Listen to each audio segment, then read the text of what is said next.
Hello and welcome. So as you may have seen, I have been traveling the American West. And so in my Books on Location video that I shared, I was collecting desert region or indigenous peoples focused books to bring on location into the American Western Desert region. And I also shared a vlog and wrap-up video where I shared my thoughts and experiences as I read those desert region, indigenous peoples focused books in those specific locations. But as you can see, I am no longer in the American West desert region and instead am in mountainous, higher elevations. And as such, I have read through the physical fiction books that I brought along on this trip. And so now I'm really reading almost solely on my Kindle. And so what I want to do in this video is share what is on my Kindle TBR as we continue traveling through the American West.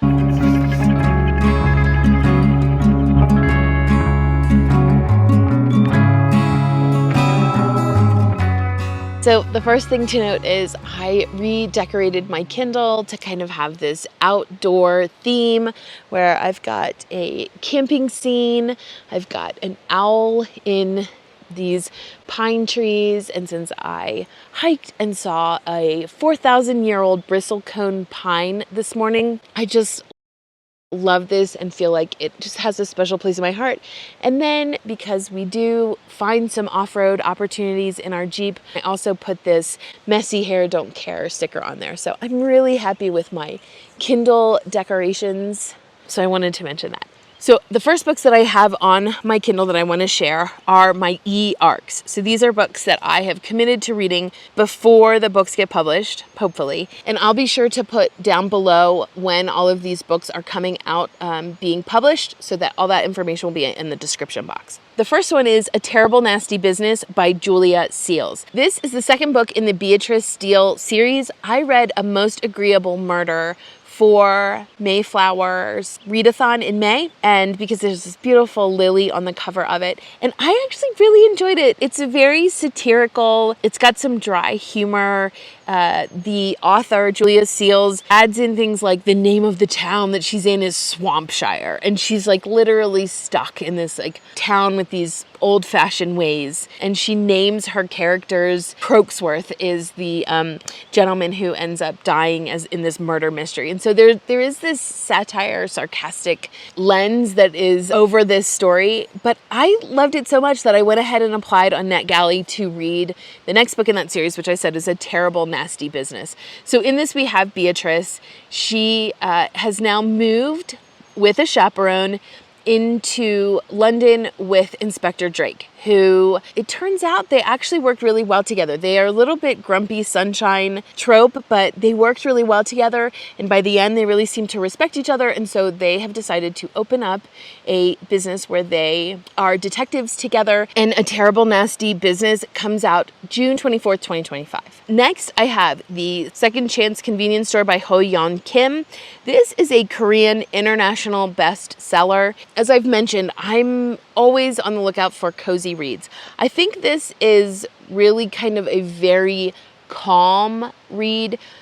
This is about a man who I believe does not have a home, who needs a second chance, and the proprietor of this second chance convenience store offers him a job. And it's really kind of this simple, sweet story of what it's like to be a community that does give someone a second chance and kind of help someone to get back on their feet. I don't think there's a lot of, exciting plot that happens. I think this is very much a character-driven story, but as it's just being translated into English, I wanted to give that a try and read it. The next e-arc that I have is The Enchanted Greenhouse. I've had this arc for a little bit, but this is coming out July 15th, and so I need to go ahead and read it. This is the second book that is in the world of The Spell Shop by Sarah Beth Durst. I have other books of hers that I want to read that are adult fantasy, but she has a very prolific backlist, so I am going to be making my way slowly through that. But with The Enchanted Greenhouse, I loved the world of The Spell Shop. That really is a cozy fantasy. It's very much low stakes, high fantasy. and I love it. And so in this, I think we get a little bit more into the story of Kaz, who is a sentient plant, his creator, the mage who created him and caused him to be sentient. We are going to go and follow her and learn about her. And this actually isn't like an origin story. This story doesn't occur before the spell shop. This is actually occurring after there's all this destruction in that main town that causes Kaz and his owner to leave and go and live in this island that the spell shop is set in. Whereas the Enchanted Garden, I think, is remaining kind of back in this city that had destruction. I love that clever connection that she has made to the spell shop. So it's like we know we're in the same world. There's nods to things, but it is its own separate story. And I think the idea here is that you really could read each of those stories as a standalone. I love the wholesome romance that Sarah Beth Durst does. She really goes right up to the line of not being open door, but really bringing in romance into her stories. And I love the magic and whimsy that she creates in all of her worlds, to be honest. But I really did love the spell shop world.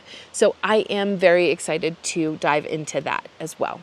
The last arc that I have is coming out August 15th, and that is Hemlock in Silver by T. Kingfisher. I've mentioned T. Kingfisher before. I was a little leery to read some of her works because it really is horror adjacent. There are some disturbing elements, but every book that I've chosen of hers to read through careful curation, I have really enjoyed. And so I'm hoping that Hemlock in Silver is along that theme. This is a dark Snow White retelling. So we've got Anja. Anja is an herbalist, like a green witch. She knows plants and how to use them to be able to heal people. And we have a king who hears about Anja's special abilities and demands that she travel and come to his castle because his daughter Snow is very ill. So T. Kingfisher has pulled in this dark realm that is hidden behind a magic mirror. So again, she really does a fantastic job of reimagining fairy tales, but bringing kind of that dark focus on it. So we will see, but I have a feeling that I'm going to love it because again, what I read of hers, I've really enjoyed. Another Sarah Beth Durst that I currently have on my TBR has come out already. So something that I do is Amazon Firsts is a program that Amazon does where they offer books, I think probably to Prime members, before the books actually come out. And it's a very slim selection.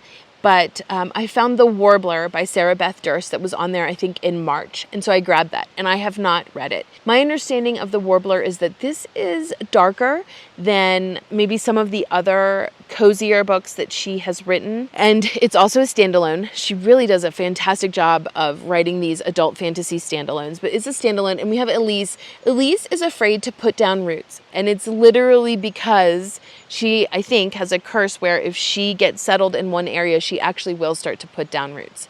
So you can see those fantastical elements right there in that synopsis. My understanding is that we get multiple POVs and that we potentially have a dual timeline. So maybe explaining kind of what's gone on in her ancestry that has caused this curse to develop. I think there's a very sweet mother-daughter type relationship in it. And so again, because I enjoy Sarah Beth Durst as an author, and then the Amazon First, I was able to access that for free. I went ahead and grabbed it, and so it's currently on my Kindle for me to read as well. The next books that I have on my TBR are thanks to our Cozy Reader Book Club members. We read D.E. Stevenson's Anna and Her Daughters a couple months ago, and everyone in that talked so highly of Belle Lamington and Fletcher's End. So there are two books that are all in the same world. They feature Belle Lamington, who is an orphan, who is navigating young adult life. She gets the opportunity to go and work at a fishing hotel in Scotland. And I think it's a very unique opportunity. Everybody says that this book is just very warm. It is so well loved. Fletcher's End is what happens to Belle Lamington after she has gone to Scotland for this experience. I think you can read Belle Lamington just by itself, but you would not want to read the Fletcher's End without reading Belle Lamington first. But there are people who say that they enjoyed Fletcher's End even better. But they are both so well loved. People have said how difficult it is to find a physical copy of those two books. I think there are some like publishing rights hangups that are causing people like maybe Dean Street Press, who would publish that, I think, in a heartbeat. They're not able to publish it. And so the place to find it right now is on Kindle. Another book that is on my TBR is because I read a book for the Mayflowers Readathon by this author and enjoyed it and decided that I would try another book by her, and that is Tia Cooper. Tia Cooper is, I believe, an Australian author. And so I went ahead and added The Butterfly Collector because it's one of hers that is accessible on Kindle Unlimited. I think it's a similar theme from the other book of hers that I read, where you've got a dual timeline. We've got Theodora in 1868, who is the butterfly collector. She is right on the edge of a scientific discovery that will put her name in the books, but she experiences a missing child situation, and that changes the trajectory of her life. And then in 1922, we have Verity. Verity is a journalist, and somehow she gets connected up in the missing child saga from Theodora's time period. One thing that people say is they think that the name of the butterfly collector is misleading because there's not that much in there about that. So it's good to know that, because I do think that I originally chose it thinking that I would get a little bit more of that scientific character, but that it's more about the mystery, which was similar in The Girl in the Painting, which is the Tia Cooper that I read, where the title, I don't know, I don't want to give too much away, but I feel like they should have thought through the title a little bit better. Another book on my TBR, because I've read that author and really enjoyed it and thought, oh, I'm going to get another book by them, is The Lost Apothecary by Sarah Penner. I read The Amalfi Curse as an e-arc by Sarah Penner and loved it so much. I recommended it in my summer recommendations video that I did because I think it's a perfect summer read. But because I loved her writing so much, and I also think the cover is lovely, I've actually picked up The Lost Apothecary in Barnes & Noble a couple times thinking that I would want to read it, but it's on Kindle Unlimited. So in this, we also have dual timelines, just as we did in The Amalfi Curse. There seems to be a theme there with me in dual timelines. I think this is very much a feminist bent in that there are women, green witch type characters, who use poisons to help women extract themselves from toxic relationships. So it sounds a little brutal, but I, again, love Sarah Penner's delicate way that she weaves two stories together. I do love how she weaves in romance, also just very delicately. It's not like this heavy-handed part of the plot. And I do love how she writes female characters and their relationships together as women, as friends, as complex people. I'm excited to read this on my Kindle, hopefully sooner rather than later. I am not sure when I'm going to get to the beach at all anytime soon, but I have added the Beach House on Amelia Island 7 Sisters series by Hope Holloway. And this is a 7-book series. It is set on Amelia Island, which is in Florida. And my understanding is there is no spice, strong family elements, and that it is a, kind of modern book that is a wonderful beach read. So again, if I find myself at some point in a pretty warm location on the edge of a lake, I may decide to just go ahead and pick that up and transport myself to Amelia Island off the coast of Florida. I also have the Unselected Journals of Emma M. Lyon by Beth Brower on my Kindle. All of the Unselected Journals of Emma M. Lyon that she's published are all on Kindle Unlimited. And so while I have collected a few of them, I am moving slow through that process. And with traveling, I figured I would just continue the series on my Kindle. I have talked so much about this series since I started reading it in January with Jen at Jen's Reading Life leading a read-along for that series. I have fallen into, I've drank the Kool-Aid because there's a lot of people, there's a lot of Instagram accounts now that are kind of like focused on this series, and it just really has this adoring fan base, and I am fully on board with it and part of it. So I will be continuing reading Emma M. Lyon in her life and just finding so much delight in it. And then I have a whole group of books that are set in the Regency era. So the first one I have to share in that is Miss Percy's Pocket Guide to the Care and Feeding of British Dragons. And this is by Quen B. Olson. This is a series. It's, I think, 3 books so far. So I, for some reason, love to read about dragons in Regency era for Jane Austen July. And so this is kind of scratching that itch. So Miss Percy is a spinster. She inherits her late uncle's oddities collection and its papers. She finds a geode that just is beautiful. And it turns out, as we know from the title, that actually it was not a geode, it was a dragon egg. I think Miss Percy's a little bit curmudgeonly, but I have heard nothing but fabulous things about this book, and so I was so happy when I found it on Kindle Unlimited. And then next, also I think in the Regency era, I have What Comes of Attending the Commoner's Ball, and this is by Elizabeth Amy Brown. I think this is a debut novel. It is labeled as Cinderella meets Howl's Moving Castle, and so we've got that historic fantasy romance genre. And we have Hester Flanders. Hester, by choosing to go to the Commoner's Ball, I think there are things that are set in motion, again, with that Cinderella connection, with her being this commoner who I think catches the eye of royalty.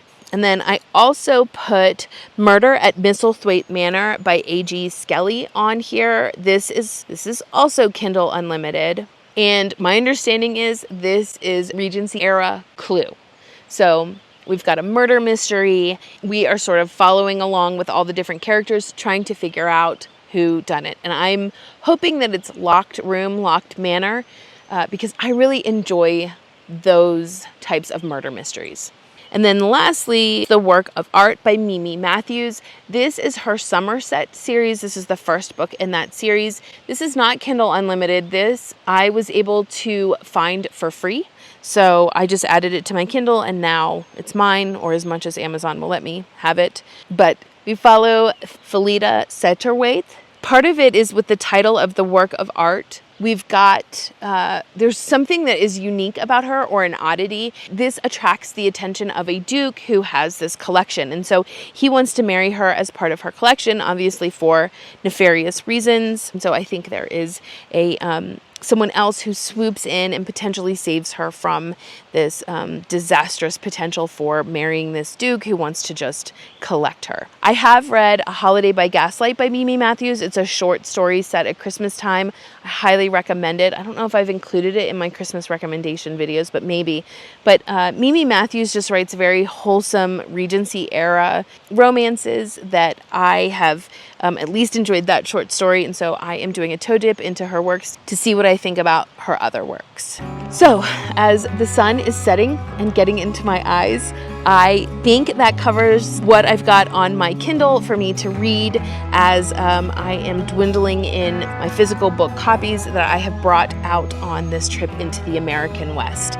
If you have any recommendations for Kindle Unlimited books that you have loved, or just books that you have on your Kindle TBR, I would love to hear that. I also am interested, I know there's Kobo versus Kindle. I'm also interested to know if anybody has any thoughts or ideas on that. Thanks so much for watching, and until next time.